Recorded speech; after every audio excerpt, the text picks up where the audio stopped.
क्या बाजार चिंता मुक्त हो गया है? एक हफ्ते पहले तक बाजार में इतनी चिंताएं थी कि तरह तरह से वो अपने आप को परेशान पा रहा था, लेकिन शुक्रवार को जिस तरह से माहौल बदला उससे मन में एक सवाल उठा कि क्या बाजार की चिंताएं खत्म हो गई हैं? क्या जो बहुत वैल्यूएशन को लेकर चिंता थी, अमेरिका में रिसेशन को लेकर चिंता थी, ब्याज दरें अमेरिका में नहीं घट रही उसको लेकर चिंता थी, भारत में डिपॉजिट ग्रोथ बहुत कम है उसको लेकर चिंता थी, तमाम तरीके की चिंताएं क्या छूमंतर हो गई हैं? ये सवाल आपके मन में ज़रूर होगा। कम से कम शुक्रवार का बाजार देखने के बाद तो ऐसा ज़रूर मन में आ रहा होगा। तो इस सवाल का जवाब ढूंढना ज़रूरी है। इसी सवाल से जुड़ा हुआ ये भी सवाल है कि जो इतनी बड़ी रैली बनी आखिरी कारोबारी दिन, क्या वो सस्टेन करेगी या वो सिर्फ एक शॉर्ट कवरिंग थी, क्योंकि पूरे हफ्ते दुनिया भर के बाज़ारों में काफ़ी उथल पुथल रही है। तो ये एक बड़ा प्रश्न है जो हम समझने की कोशिश करेंगे आज। नो डाउट आपके मन में भी यही चल रहा होगा कि इस तरह की जो तेज़ी आई, क्या उसमें पार्टिसिपेट करना चाहिए, क्यों आई तेज़ी, ऐसा क्या बदल गया एक हफ्ते के अंदर या 3 दिन के अंदर जिसकी वजह से मार्केट में चिंता मुक्त के जैसे लक्षण दिखाई दे रहे हैं। दूसरा, 2 सेक्टर्स हैं उन पर भी हम बातचीत करेंगे। आईटी सेक्टर में अचानक बहुत तेज़ी आ गई। पूरे हफ्ते के दौरान देखिए तो 4.5% से ज़्यादा आईटी सेक्टर में तेज़ी आई है। अभी कुछ दिन पहले तक इतनी चिंताएं पूरी मार्केट में थी आईटी को लेकर के कि यूएस में पता नहीं रिसेशन है, वहाँ का बैंकिंग सेक्टर काम नहीं कर रहा है, आईटी शेयर बहुत महंगे हैं, कैसे चलेगा काम। अब अचानक से आईटी सेक्टर सबका डालेंगे, 4.5% की तेज़ी है। और एक सेक्टर बैंकिंग है जिसमें ऐसा लगता है कि सारे संसार की चिंताएं इसी सेक्टर में है। हर तरह की प्रॉब्लम्स बैंकिंग सेक्टर में दिख रही हैं। रेगुलेटरी इश्यूज़ भी दिख रहे हैं, वैल्यूएशन के इश्यूज़ भी दिख रहे हैं, बैंक की अपनी समस्याएं दिख रही हैं, बावजूद इसके कि बैंकों की बैलेंस शीट बहुत मजबूत है, सरकार की बैलेंस शीट बहुत मजबूत है और कंपनीज़ की बैलेंस शीट बहुत मजबूत है। फिर भी बैंकिंग सेक्टर की चिंताएं काफ़ी बड़ी हैं। अब वो पीर पर्वत जैसी हो गई है कि बैंकिंग सेक्टर में ऐसा हो क्या रहा है। तो ये कुछ प्रश्न हैं जो आपके मन में होंगे नो डाउट। तो इसी को आज हम डिकोड करने की कोशिश करेंगे, समझेंगे, और इसको समझाने के लिए, इसको दूर करने के लिए हमारे साथ 3 जाने माने एक्सपर्ट हैं मार्केट के। आपका परिचय कराता हूँ। सबसे पहले तो सुनील सर हैं हमारे साथ, सुनील सुब्रमण्यम सर। और अब वो बहुत फ्री हो गए हैं, अब पूरे दुनिया के भ्रमण में हैं और बहुत शानदार कमेंट्री अब करते हैं, अब खुल के ज़्यादा बोलते हैं, पहले थोड़े बंधन थे। दूसरे नंबर पे जसप्रीत सिंह अरोड़ा जी हमारे साथ हैं, रिसर्च एंड रैंकिंग के CIO हैं और स्टॉक पिकिंग, मार्केट को बहुत डीपली सब चीज़ों को देखते हैं। और दलजीत सिंह जी हैं हमारे साथ जो रोहा एसेट मैनेजमेंट में है। और दलजीत सर भी तो बहुत बड़े स्टॉक पिकर हैं। तो स्टॉक पिकर जो आदमी होता है ना, उससे एक बड़ा फ़ायदा होता है कि वो बॉटम से अप्रोच लेता है कि स्टॉक के ज़रिए पूरे मार्केट को हम समझ पाते हैं। तो 3 दिग्गज जाने माने एक्सपर्ट आज हमारी इस पहेली को सुलझाएंगे हमारे दर्शकों के लिए कि मार्केट क्या चिंता मुक्त हो गया है। सुनील सर, मार्केट चिंता मुक्त हो गया है क्या? पूरा चिंता मुक्त नहीं कहूंगा, मगर जैसे आपने कहा कि पिछले शुक्रवार के पहले जो मार्केट में जो एक ठंडी में हवा चल रही थी, क्योंकि FII इसने करीब मेरे नंबर्स देखा 30,000 करोड़ में निकाला, तब माहौल लग रहा था कि क्या कुछ चिंताएं बढ़ रही है, इसके कारण थोड़े FIIs इंडिया से बाहर हट रहे हैं।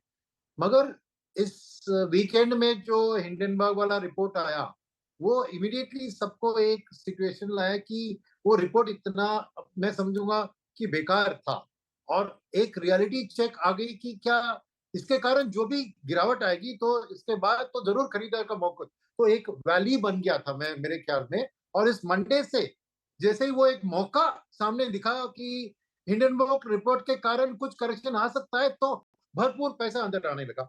वो एक बात।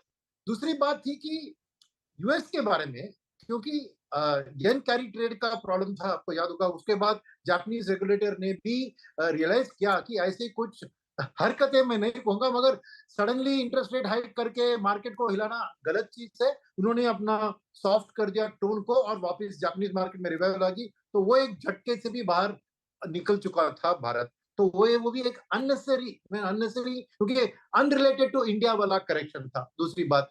तीसरी बात कि यूएस में ये रेट कट और ग्रोथ, इन्फ्लेशन, ये ट्रेड ऑफ की जो बात हो रही है ना, वहां पे बहुत हलचल मच चुकी थी। और इसका कारण ये था कि मार्केट एक स्वीट स्पॉट ढूंढता है। माने क्या? मार्केट को चाहिए रेट कट, मगर मार्केट को इतना भी न्यूज नहीं चाहिए कि रिसेशन आ जाए। और रिसेशन के आ रहे और भी भयंकर रेट कट आ सकते हैं, फिर भी मार्केट सावधान हो जाता है, क्योंकि रिसेशन अगर आ गया तो overall EPS growth, GDP growth का, नॉट ओनली अमेरिका का, जो भी सप्लाई करते हैं अमेरिका के, वहां पे उसका असर पड़ सकता है। तो मार्केट को चाहिए कि रेट हाइक नहीं चाहिए, यानी ग्रोथ इतनी भी तेजी हो और इन्फ्लेशन भी बढ़ रही हो और रेट हाइक हो, वो भी मार्केट को पसंद नहीं है। तो मार्केट को एक बीच वाला रास्ता चाहिए था, जो था कि यूएस में ग्रोथ धीरे धीरे वापस आ रहा है, रिसेशन का डर नहीं है, मगर at the same time inflation भी कंट्रोल में आ रहा है, ताकि रेट कट के लिए माहौल सही बने। और वो स्थिति इस हफ्ते आ गई कि 3% से नीचे आ गई थी इन्फ्लेशन, और ग्रोथ के नंबर भी अच्छे आने लगे। तो इससे और क्या चाहिए? तो मार्केट में जब पैसा आता है इक्विटीज में, तो नेचुरली उसका trickle down effect Indian market में भी आ जाता है, क्योंकि इंडिया आईटी सर्विसेज, फार्मा, ये सब एक्सपोर्ट करती है अमेरिका को। तो कुछ भी अमेरिका में पॉजिटिव जीडीपी का एक ट्रेजेक्टरी दिखा, तो इन सेक्टर्स, स्पेशली आईटी की आपने बात जिक्र की, क्योंकि कुछ दिनों से 3 साल का मैं देख रहा था कि निफ्टी का 50% रिटर्न है, वेरस आईटी का 25%, यानी आधा ही रिटर्न आईटी सेक्टर ने दिया है आफ्टर टुडेज राइज। तो इसमें एक मौका दिख रहा है कि वैल्यूएशन रीजनेबल है, आईटी के ग्रोथ भले ही सिंगल डिजिट में दिखे, फिर भी अगर यूएस में ग्रोथ रिकवरी होती है तो आईटी के लिए रुझान अच्छा होता है। तो कुल मिला के मैं समझूंगा कि मार्केट के लिए एक स्वीट स्पॉट आ गया है। और इंडियन अर्निंग्स ग्रोथ की बात करें तो ना ही बहुत तेजी से ग्रो हो रही है, मगर डिसअपॉइंटमेंट भी नहीं है, ओवरऑल एक ट्रेंड लाइन के पास ही चल रही है। और फाइनली डोमेस्टिक सिनेरियो में मानसून की आउटलुक अच्छी चल रही है। तो इतने दिन से जो के शेप रिकवरी की बात हो रही थी, तो शायद वो बॉटम ऑफ द पिरामिड में रिकवरी नहीं दिख रही, शायद वहां पे भी अभी उम्मीद आ गई है कि रूरल डिमांड के साथ बॉटम ऑफ द पिरामिड की कंजम्पशन में भी बढ़त। तो ये सब फैक्टर्स के कारण थोड़ी दिन के लिए मार्केट की चिंताएं दूर हट गई है। और डोमेस्टिक एसआईपी बुक का तो बात देखा आपने, 23,000 करोड़ पार कर दिया, तो वो फ्लोज आ रही है मार्केट को सपोर्ट करने के लिए।